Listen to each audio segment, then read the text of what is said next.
sejahtera buat kita semua. Hari ini adalah hari Minggu tanggal 31 Mei 2020. Di minggu terakhir ini bahwa kita belum bisa beribadah bersama-sama di gereja, tetapi kita adalah anak-anak Tuhan, harus setia beribadah kepada Tuhan. Oleh sebab itu, sebelum kita lebih jauh mendengar firman Tuhan, kita angkat satu pujian. Tak terukur kasih-Mu, Yesus.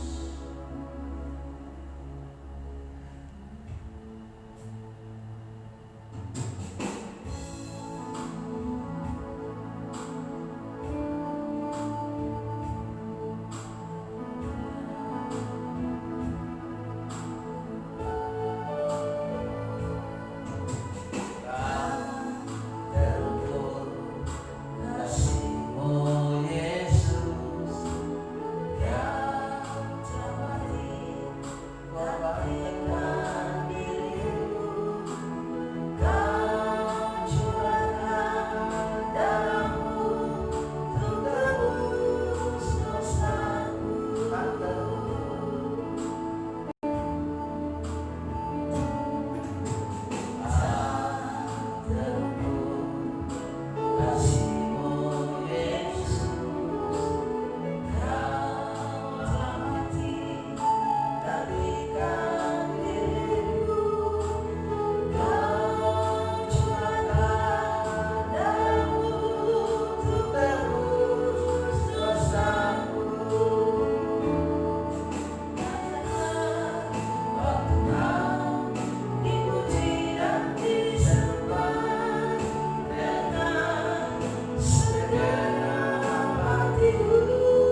saat mendengar firman-Mu mendapat berkat dari Tuhan. Kami berdoa menyerahkan setiap pendakwa penuduh, segala kuasa gelap roh jahat, kami usir hanya di dalam nama Yesus. Dalam nama Yesus. Terima kasih Bapa, terima kasih Tuhan Yesus. Dalam nama Yesus kami sudah berdoa bersyukur. Kami siap untuk diberkati dan kami siap menerima firman-Mu. Haleluya. Amin. Shalom. Shalom. Salam sejahtera buat kita semua. Di pagi hari yang cerah ini, Tuhan memberikan kita waktu dan kesempatan untuk belajar akan firman Tuhan. Amin. Sekali lagi, walaupun belum bisa kita beribadah, tapi karena semangat kita harus tetap dengan setia kepada Tuhan. Untuk itu mari kita lihat firman Tuhan yang terdapat di dalam Lukas 15 ayat 8 sampai 10. Lukas 15 ayat 8 sampai 10 berbicara tentang perumpamaan tentang dirham yang hilang. Untuk itu silakan dibaca. Lukas pasal 15 ayat 8 sampai 10. Demikian firman Tuhan. Atau perempuan manakah yang mempunyai 10 dirham, dan jika ia kehilangan satu di antaranya, tidak menyalakan pelita dan menyapu rumah serta mencarinya dengan cermat sampai ia menemukannya? Dan kalau ia telah menemukannya, ia memanggil sahabat-sahabat dan tetangga-tetangganya serta berkata, bersukacitalah bersama-sama dengan aku, sebab dirhamku yang hilang itu telah kutemukan. Aku berkata kepadamu, demikian juga akan ada sukacita pada malaikat-malaikat Allah karena satu orang berdosa yang bertobat. Amin. Amin. Kita melihat berbicara tentang seorang perempuan. Apa sih yang dimaksud dengan perempuan? Ternyata perempuan adalah gereja mempelai wanita sorga. Dan dikatakan di situ punya 10 dirham. Ada yang hilang. Nah, untuk itu mari kita lihat, kalau ada yang hilang perlu kita cari. Dikatakan di situ kalau dirham itu adalah berbicara emas. Persia berkata bahwa 8 sampai 9 gram. Nah, untuk itu kita melihat di sini kalau 10 dirham berarti adalah kesempurnaan dari Tuhan. Tapi kalau kurang, ini yang perlu dicari. Untuk itu mari kita lihat dulu sejenak bagaimana cara kita mencari dirham yang hilang itu. Kita melihat di sini sesuatu yang hilang. Di Alkitab terlalu banyak contoh yang kehilangan. Contoh adalah 10 anak darah, 5 yang pintar, 5 yang bodoh. Yang bodoh ini dia ada kekurangan apa? Minyak. Dia adalah kekurangan minyak. Ini juga berbicara tentang pelita. Nah, untuk itulah makanya Alkitab mengingatkan kita perlu menyalakan pelita. Kita lihat juga Adam kehilangan apa? Ketaatan. Saul, Salomo yang akhirnya, bahkan juga Simpson. Kita lihat lagi di sidang jemaat Efesus pun ada kehilangan. Apa itu yang hilang? Kasih yang mula-mula. Luar biasa.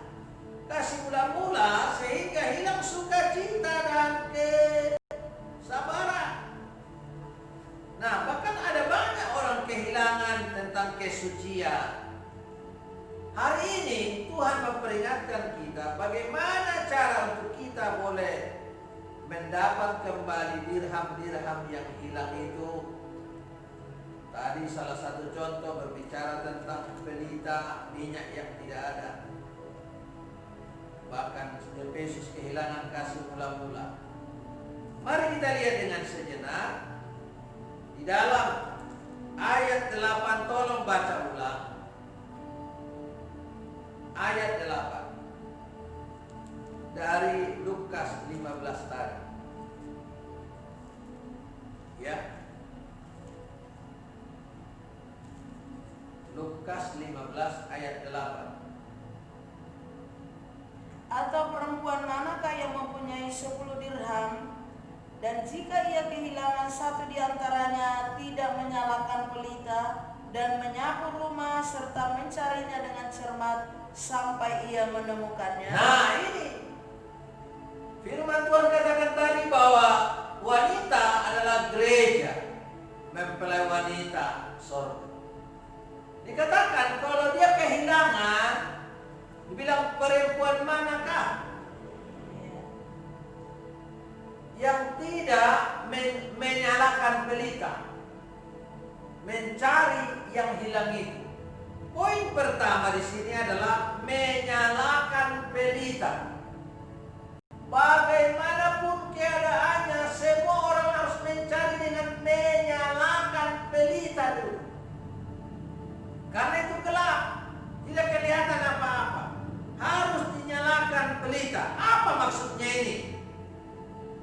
Berbicara bangun semangat, roh yang menyala-nyala, bergairah, di dalamnya membaca firman Tuhan, berdoa di dalam roh dan kebenaran, supaya kita mulai menemukannya.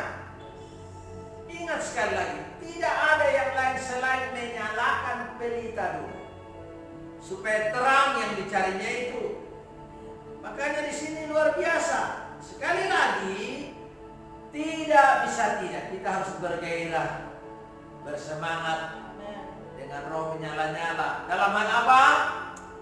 Membaca firman Tuhan dan merenungkan dan berdoa. Bagaimana? Apakah kita masih semangat? Alkitab berkata ini adalah akhir zaman, bahwa gereja harus makin lebih sungguh-sungguh menuju kepada kesempurnaan itu. Kalau tidak, berbahaya, ketinggalan kita. Itulah sebabnya sekali lagi, semangatlah membaca firman. Usahakan baca firman Tuhan. Mau pagi, siang, sore, malam, pokoknya latih diri baca firman Tuhan minimal 1 ayat. Dalam setiap hari kita perlu memahami ini. Apa sih yang dimaksud berbicara tentang menyalakan pelita? Coba kita lihat dulu, menyalakan pelita itu berbicara tentang membiarkan Roh Kudus menyala dalam diri kita. Contoh Kisah 19 ayat 2 sampai 7. Apa kata firman Tuhan? Kisah Rasul pasal 19 ayat 2 sampai 7. Katanya kepada mereka, sudahkah kamu menerima Roh Kudus ketika kamu menjadi percaya? Tetapi mereka menjawab dia, belum, bahkan kami belum pernah mendengar bahwa ada Roh Kudus. Lalu kata Paulus kepada mereka, kalau begitu dengan baptisan manakah kamu telah dibaptis? Jawab mereka, dengan baptisan Yohanes. Kata Paulus, baptisan Yohanes adalah pembaptisan orang yang telah bertobat. Dan dia berkata kepada orang banyak bahwa mereka harus percaya kepada dia yang datang kemudian daripadanya, yaitu Yesus. Ketika mereka mendengar hal itu, mereka memberi diri mereka dibaptis dalam nama Tuhan Yesus. Dan ketika Paulus menumpangkan tangan di atas mereka, turunlah Roh Kudus ke atas mereka. Dan mulailah mereka berkata-kata dalam bahasa roh dan bernubuat. Jumlah mereka ada kira-kira 12 orang. Luar biasa. Jadi untuk menyalakan pelita itu adalah dipenuhi oleh Roh Kudus. Amin. Tidak bisa tidak. Kita melihat tadi bagaimana orang-orang ada 12 orang. kalau mereka mulai mengerti ada Roh Kudus dan mereka mau melakukan baptisan seperti Yesus, oh luar biasa. Mereka dipenuhi Roh Kudus, berkata-kata dengan berbagai bahasa, bahkan ada yang bernubuat. Ini luar biasa. Ini yang dimaksud nyalakan pelita itu untuk mencari sesuatu yang hilang. Dengan sendirinya kita akan mendapat. Luar biasa. Oleh sebab itulah dikatakan pelita harus menyala. Kedua, kita melihat di sini menyapu rumah. Apa yang dimaksud menyapu rumah? Menyapu rumah ini artinya adalah introspeksi diri. Supaya kita bertobat dan ada penyesalan dari semua kesalahan-kesalahan yang kita lakukan. Dan kita harus teliti dan cermat. Bahkan dalam hati harus ada optimis untuk kita bisa melakukan segala kebenaran itu. Jadi harus apa? Menyapu. Tidak bisa tidak. Harus menyapu. Dalam hal ini kita lihat lagi kembali firman Tuhan. Apa yang dimaksud itu? Yoel 2 ayat 20. Yoel 2 ayat 12 sampai 17. Tolong baca.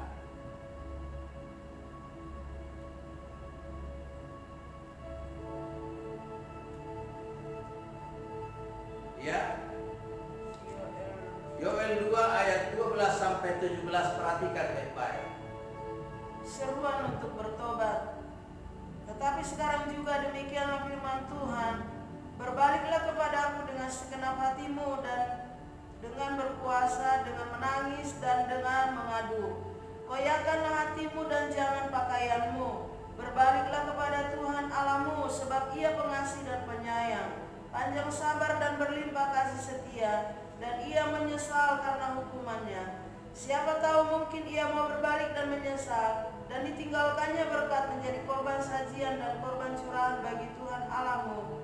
Tiuplah sangkakala di Sion, adakanlah puasa yang kudus, maklumkanlah perkumpulan raya, kumpulkanlah bangsa ini, kuduskanlah jemaah, himpunlah orang-orang yang tua, kumpulkanlah anak-anak, bahkan anak-anak yang menyusui.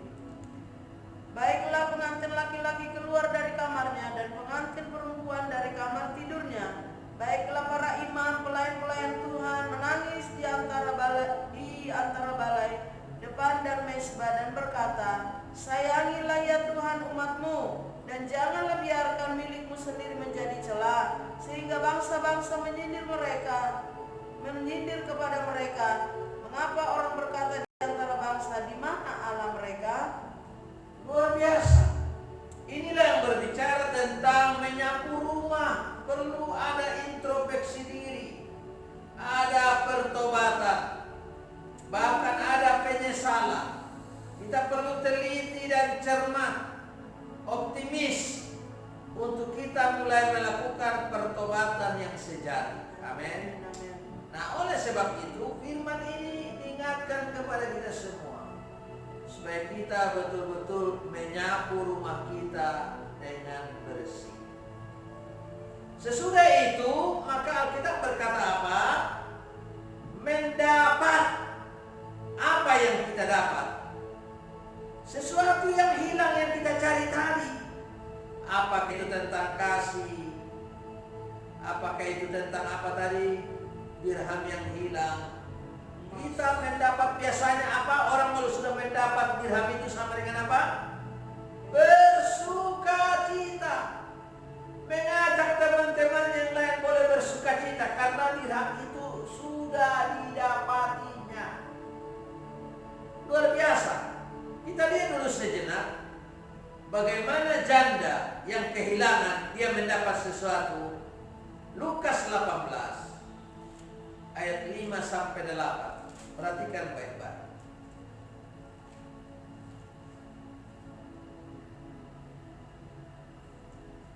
Lukas 18 ayat 5 sampai 8.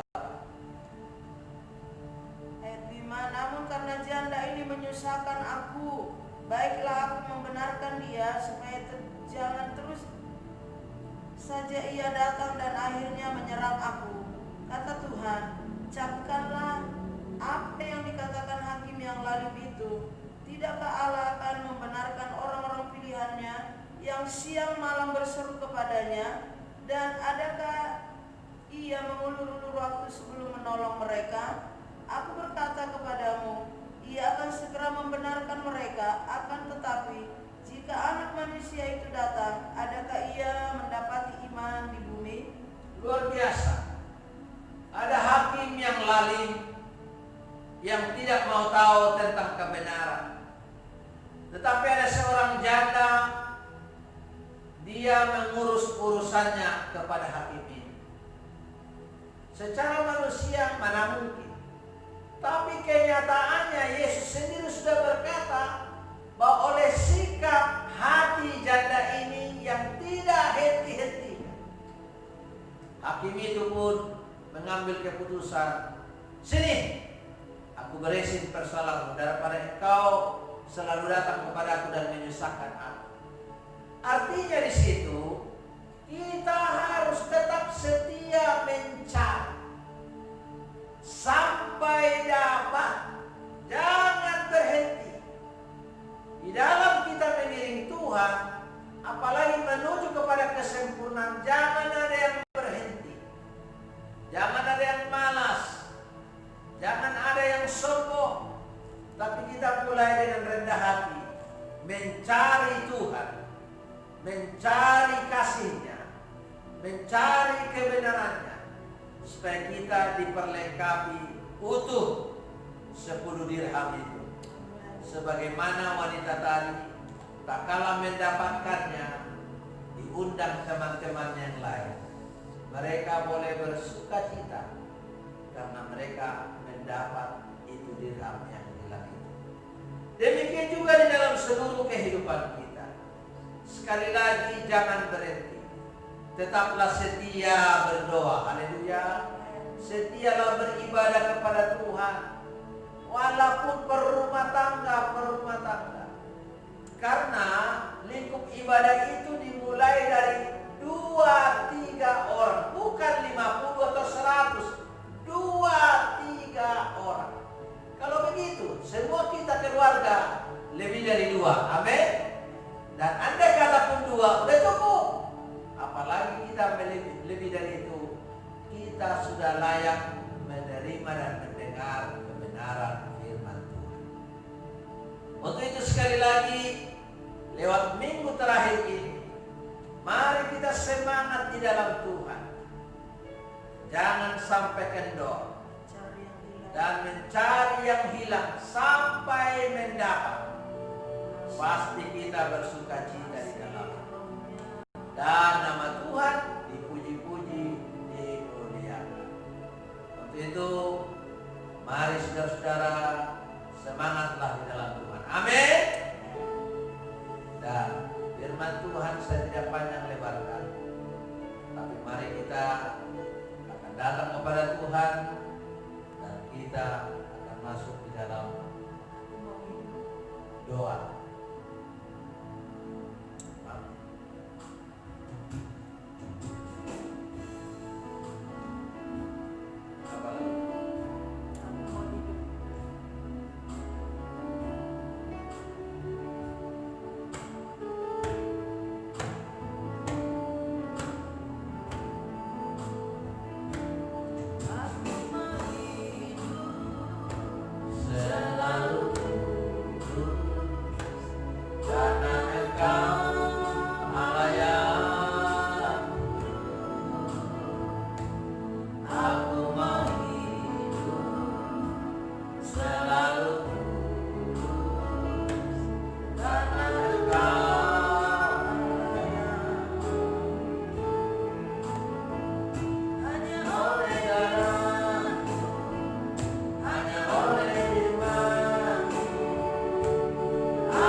kami muliakan, kami sanjung dalam nama Yesus.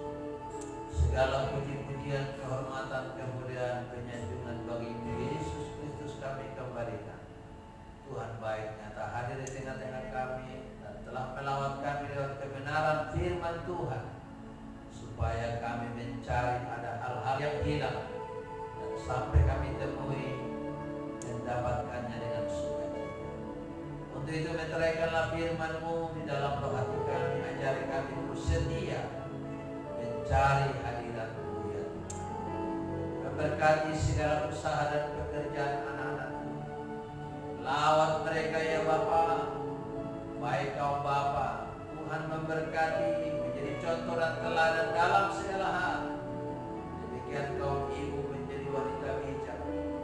Berikan hikmat akal-Mu kepada mereka untuk mencari hadirat-Mu, tunduk dan mengayomi anak-anak.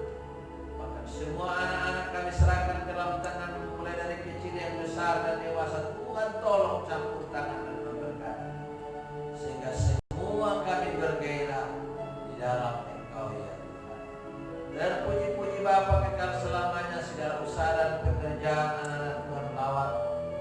Demikian juga bangsa dan negara dan pemerintahan kami, yang aparatur yang tertinggi sampai terendah sekalipun. Tuhan tolong campur tangan, biar tangan Tuhan mengalir di tengah-tengah hidup mereka. Gereja-gereja satukan dalam satu oleh kata damai sejahtera. Semua boleh bersatu, memuji menyembah Tuhan, membangun, menghibur, menguatkan nama Tuhan. Lebih daripada itu kami rindu dengan waktu yang singkat untuk COVID-19 ini, Corona ini, untuk dihalaukan dari Indonesia di dalam nama Yesus. Tolonglah ya Bapa, supaya hari-hari selanjutnya kami boleh beribadah bersama-sama, menikmati hadirat Tuhan bersama-sama. Nama-Mu dipuji-puji. Terpuji Bapa kekal selamanya. Kami menyerahkan semua kegiatan pelayanan kami sepekan ini ke dalam tangan. Engkau lah yang memberkati kami. Dalam nama Tuhan Yesus kami mengucap syukur. Kalau demikian kekasih, angkatlah tanganmu, arahkan pandanganmu kepada Bapa surga.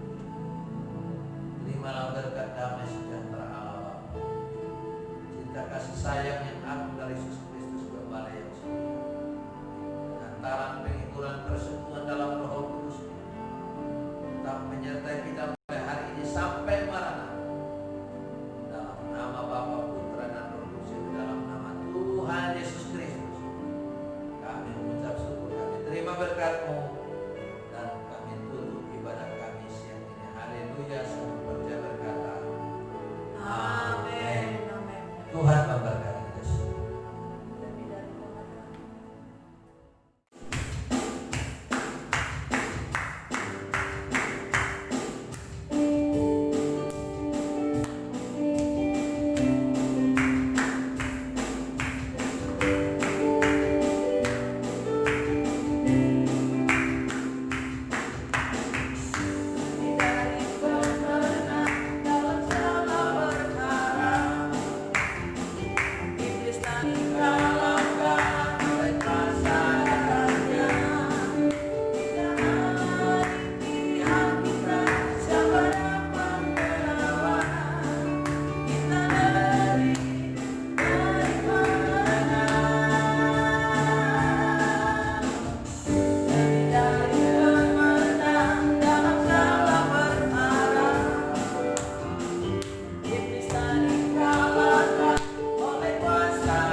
Yesus Raja segala raja.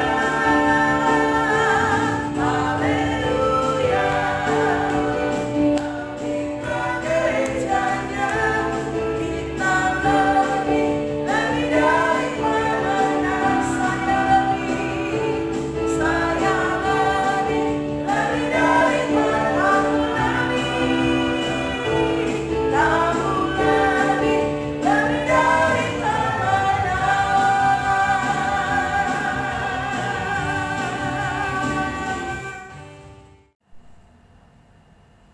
Selamat hari Minggu, selamat beribadah di keluarga masing-masing. Tetap setia dan biarlah kita menjaga kesehatan kita. Dan Tuhan Yesus memberkati. Shalom.